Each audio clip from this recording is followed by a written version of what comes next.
नमस्कार। आज हम एक ऐसी दुनिया की बात करेंगे जिसके बारे में सुनते तो हम सब हैं, लेकिन शायद समझते बहुत कम लोग हैं। शेयर बाजार।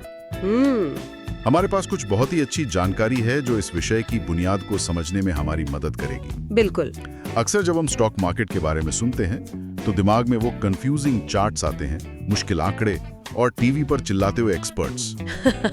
हाँ, वो तो है। तो हमारा आज का मकसद है इस पूरी तस्वीर को थोड़ा साफ करना। हम बचत और निवेश जैसी बहुत ही बुनियादी बातों से शुरू करेंगे और फिर धीरे धीरे समझेंगे कि ये बाजार आखिर काम कैसे करता है। बिल्कुल। और ये समझना बहुत जरूरी है कि ये कोई जुआ नहीं है, जैसा कि कई लोग मान लेते हैं। हाँ, ये धारणा बहुत आम है। जी, यह तो एक ऐसा प्लेटफॉर्म है जहां आप देश की सबसे बड़ी कंपनियों की ग्रोथ में, मतलब उनकी तरक्की में हिस्सेदार बन सकते हैं। एक तरह से देश की अर्थव्यवस्था के साथ बढ़ने का मौका है ये। ठीक है, तो चलिए सबसे पहली सीढ़ी से शुरू करते हैं। दो शब्द हैं जो हम हमेशा सुनते हैं, बचत यानी सेविंग और निवेश यानी इन्वेस्टमेंट। सुनने में तो काफी मिलते जुलते लगते हैं, पर क्या इनमें कोई बड़ा फर्क है? बहुत बड़ा फर्क है, और ये फर्क मतलब सोच का है। बचत का मतलब है पैसा बचाकर अलग रख देना। मान लीजिए आपने अपनी कमाई से 10,000 रुपए बचाए और उसे अलमारी में रख दिया। 5 साल बाद भी वो 10,000 ही रहेंगे, बल्कि शायद उनकी कीमत कम हो जाएगी महंगाई की वजह से। एग्जैक्टली। आज जो चीज आप 10,000 में खरीद सकते हैं वो 5 साल बाद शायद 15,000 की मिले। तो आपकी अलमारी में रखा पैसा असल में घट रहा है। सही बात है। और यहीं पर निवेश का जादू शुरू होता है। निवेश का मतलब है अपने पैसे को काम पर लगाना ताकि वो आपके लिए और पैसा कमाए। अच्छा। जब आप वही 10,000 रुपए किसी स्टॉक या म्यूचुअल फंड में लगाते हैं तो आप उम्मीद करते हैं कि समय के साथ उसकी कीमत बढ़ेगी। मतलब आपका पैसा आपके लिए मेहनत कर रहा है जबकि आप सो रहे हैं। वाह। तो बचत हुई पैसे को सुरक्षित रखना और निवेश हुआ पैसे को बढ़ाना। बिल्कुल। और शेयर बाजार वो पैसा बढ़ाने का एक तरीका है। तो फिर ये शेयर क्या भला है? जब हम कहते हैं कि हमने किसी कंपनी का शेयर खरीदा तो हम असल में क्या खरीदते हैं? इसको ऐसे समझिए कि एक बड़ी कंपनी एक बहुत बड़े पिज्जा की तरह है। पिज्जा, ठीक है। हाँ, जब आप उस कंपनी का एक शेयर खरीदते हैं तो आप उस पिज्जा का एक छोटा सा टुकड़ा खरीद रहे होते हैं। आप उस कंपनी में एक बहुत छोटे हिस्से के मालिक बन जाते हैं। मालिक? ये सुनने में तो बहुत बड़ा शब्द लगता है। मतलब अगर मेरे पास रिलायंस का एक शेयर है तो मैं भी मालिक हुआ? हाँ बिल्कुल, आप उस कंपनी की संपत्ति और उसके मुनाफे में अपनी हिस्सेदारी के मालिक हैं। अच्छा। अब ये हिस्सेदारी भी मतलब अलग अलग तरह की होती हैं। मुख्य रूप से 2 तरह के शेयर होते हैं, इक्विटी और प्रेफर्ड। इक्विटी शेयर खरीदने वालों को कंपनी के मुनाफे में हिस्सा मिलता है और वोटिंग का अधिकार भी। मतलब आप कंपनी के बड़े फैसलों में अपनी राय दे सकते हैं। और प्रेफर्ड शेयर धारकों को एक तय डिविडेंड मिलता है, लेकिन आमतौर पर वोटिंग का अधिकार नहीं होता। समझ गया। और इन शेयरों को खरीदने बेचने की जो जगह है वो है स्टॉक मार्केट। तो इस बाजार में कौन कौन लोग होते हैं? सिर्फ खरीदने और बेचने वाले? ये तो एक जंगल की तरह लगता है। आपने सही शब्द इस्तेमाल किया, जंगल। और इस जंगल में कई तरह के खिलाड़ी हैं। जैसे कंपनियां हैं जो पैसा जुटाने के लिए अपने पिज्जा के टुकड़े यानी शेयर बेचती हैं। हम और आप जैसे निवेशक और ट्रेडर्स हैं जो इन टुकड़ों को खरीदते बेचते हैं। फिर ब्रोकर्स हैं जो हमें बाजार तक पहुंचने में मदद करते हैं। लेकिन इस जंगल में कोई रेफरी भी तो होना चाहिए। मतलब कोई ऐसा जो देखे कि सब नियम से खेल रहे हैं या नहीं। बिल्कुल सही सवाल। कहीं कोई छोटे निवेशक को ठग तो नहीं रहा? यही काम सेबी यानी securities and exchange board of India का है। वो इस जंगल का कह सकते हैं फॉरेस्ट रेंजर है। Forest ranger. जी, सेबी का काम है निवेशकों के हितों की रक्षा करना, ये पक्का करना कि कोई कंपनी गलत जानकारी देकर पैसा न उठाए और कोई ब्रोकर बाजार में हेरा फेरी न कर सके। वो नियम बनाता है और उन्हें लागू करवाता है। ये जानना काफी राहत की बात है। अच्छा, एक सवाल और है मेरे मन में। ये शेयर पहली बार बाजार में आते कैसे हैं? मतलब कोई कंपनी पहली बार अपने शेयर कैसे बेचती है? बहुत अच्छा सवाल है। और यहीं पर क्या कहते हैं प्राइमरी और सेकेंडरी मार्केट का कॉन्सेप्ट आता है। ओह हाँ, मैंने सुना इसके बारे में। इसे समझने के लिए एक कार का उदाहरण लेते हैं। जब कोई कार कंपनी एक नया मॉडल लॉन्च करती है तो आप उसे सीधे कहाँ से खरीदते हैं? शोरूम से। बिल्कुल, वो है प्राइमरी मार्केट, जहाँ कोई चीज पहली बार बिक रही हो। जैसे IPO जिसके बारे में हम इतना सुनते हैं। सही पकड़े हैं। आईपीओ यानी initial public offering primary market का सबसे बड़ा उदाहरण है। जब कोई कंपनी पहली बार जनता को अपने शेयर बेचती है तो उसे आईपीओ कहते हैं। अच्छा। अब मान लीजिए आपने शोरूम से नई कार खरीद ली। कुछ साल बाद आप उसे बेचना चाहते हैं, तो आप उसे कहाँ बेचेंगे? किसी सेकंड हैंड कार बाजार में या किसी ऑनलाइन प्लेटफॉर्म पर? बस वही है सेकेंडरी मार्केट। स्टॉक एक्सचेंज जैसे बीएसई और एनएसई सेकेंडरी मार्केट है। यहाँ वो शेयर खरीदे और बेचे जाते हैं जो पहले ही आईपीओ में बिक चुके हैं। यहाँ निवेशक आपस में ट्रेडिंग करते हैं और कीमत वो कंपनी तय नहीं करती, बल्कि उस शेयर की मांग और आपूर्ति मतलब डिमांड एंड सप्लाई तय करती है। अच्छा, तो अगर खरीदने वाले ज्यादा हैं तो कीमत बढ़ेगी और बेचने वाले ज्यादा हैं तो कीमत गिरेगी। बिल्कुल। वाह, ये तो बहुत आसानी से समझ आ गया। अच्छा, हम अक्सर सुनते हैं कि आज मार्केट ऊपर गया या सेंसेक्स 500 पॉइंट चढ़ गया। ये सेंसेक्स और निफ्टी क्या है? क्या ये कोई शेयर है? नहीं, ये शेयर नहीं है, बल्कि बाजार का थर्मोमीटर है, या कह लीजिए मूड रिंग है। मूड रिंग, दिलचस्प है। हाँ, सेंसेक्स बीएसई पर लिस्टेड 30 सबसे बड़ी और सबसे मजबूत कंपनियों के शेयरों के प्रदर्शन का एक औसत है, और निफ्टी एनएसई पर लिस्टेड 50 बड़ी कंपनियों का। तो जब ये ऊपर जाते हैं? जब ज्यादातर बड़ी कंपनियां अच्छा प्रदर्शन करती हैं, तो ये इंडेक्स ऊपर जाते हैं और हमें पता चलता है कि बाजार का मूड तेजी का है। और जब ये नीचे जाते हैं तो मूड मंदी का होता है। तो ये पूरे बाजार की सेहत का एक स्नैपशॉट है। और शायद कुछ सेक्टोरल इंडेक्स भी होते हैं, जैसे बैंक निफ्टी। हाँ बिल्कुल, वो किसी खास सेक्टर का थर्मोमीटर है। जैसे बैंक निफ्टी सिर्फ बैंकिंग सेक्टर की सेहत बताता है और आईटी इंडेक्स सिर्फ आईटी कंपनियों की। इससे पता चलता है कि अर्थव्यवस्था का कौन सा हिस्सा ज्यादा तेजी से दौड़ रहा है। ठीक है, अब थोड़ी और गहराई में उतरते हैं। बाजार में ये बोनस शेयर, स्टॉक स्प्लिट और डिविडेंड जैसे शब्द ये बहुत सुनाई देते हैं। सुनने में ऐसा लगता है जैसे मुफ्त में पैसा मिल रहा है, पर क्या ये सच है? ये एक बहुत बड़ा भ्रम है। अच्छा?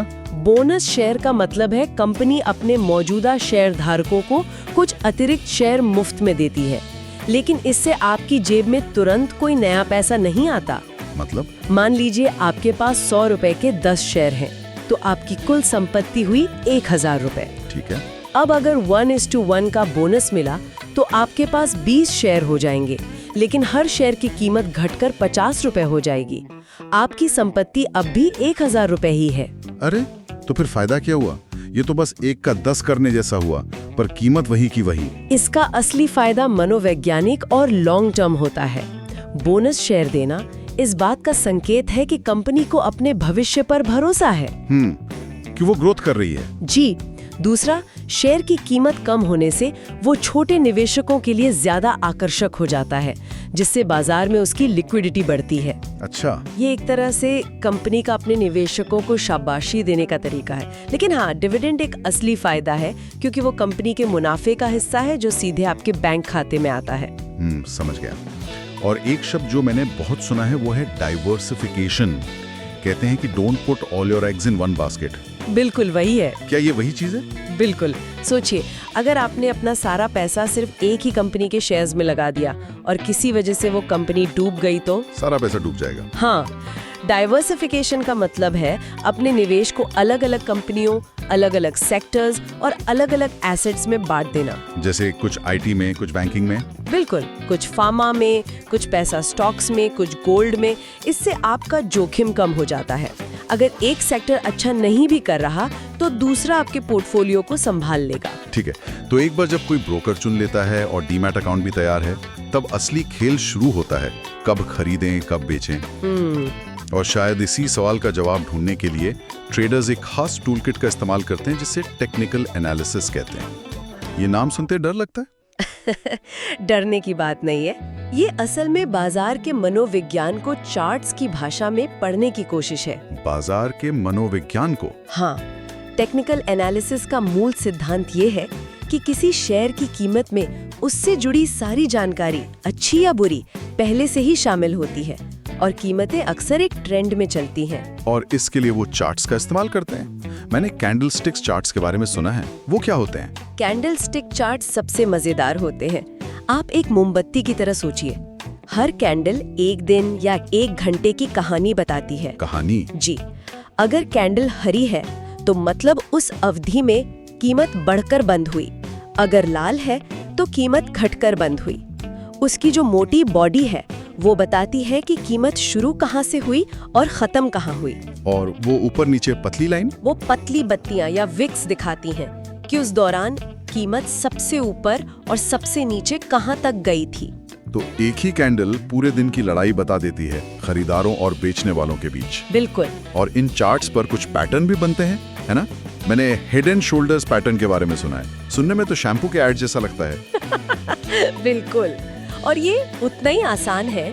इसे ऐसे समझे कि जब किसी शेयर की कीमत 3 बार ऊपर जाती है, बीच वाली चोटी सबसे ऊंची सिर और अगल बगल वाली 2 छोटी चोटियां कंधे। अच्छा। तो ये एक संकेत हो सकता है कि अब तेजी का दौर खत्म होने वाला है और बिकवाली का दबाव आ सकता है। मतलब ये कोई गारंटी नहीं है? नहीं, गारंटी कुछ नहीं है, बस एक इशारा है कि सावधान हो जाओ, ट्रेंड बदल सकता है। मतलब ये पैटर्न बाजार का मूड बदलने का सिग्नल दे सकते हैं।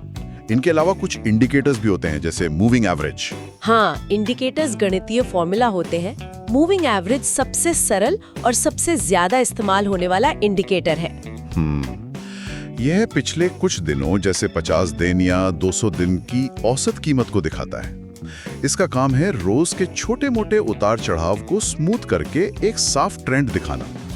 ये सब महज टूल हैं, कोई जादू की छड़ी नहीं। तो इतनी सारी जानकारी के बाद अगर आज किसी को ये सब सुनकर लगता है कि उन्हें पहला कदम उठाना है, तो व्यवहारिक रूप से शुरुआत कैसे करें? शुरुआत करना अब पहले से बहुत आसान हो गया है।